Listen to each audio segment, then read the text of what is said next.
Ja tällä videolla katsotaan mitä kaikkea tällä monipuolisella GoESarger puhelinsovelluksella voi oikein tehdä.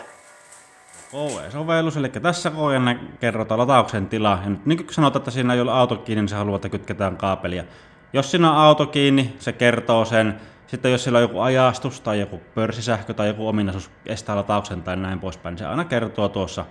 Tästä pystyy sitten aloittamaan katkaisemaan latauksen, mutta normaalisti kun töpseli kiinni, se lähtee latailemaan ja näin poispäin. Tällä voisi valita sitten näitä eri tiloja, lataustiloja.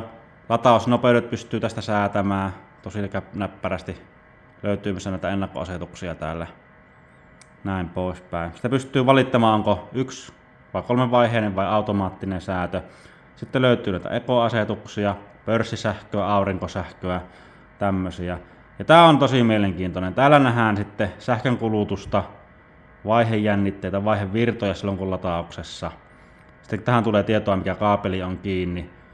No tässäpä ei näykään, mutta mä liitän tuohon kuvan, minkälaista käppyrää se sitten piirtää, kun on autolatauksessa.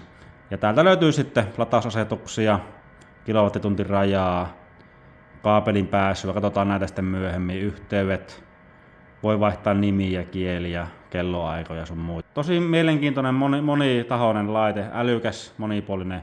Kannattaa käydä näitä valikkoja selailemassa, täällä löytyy tosi paljon eri ominaisuuksia, mitä pystyy latausta optimoimaan.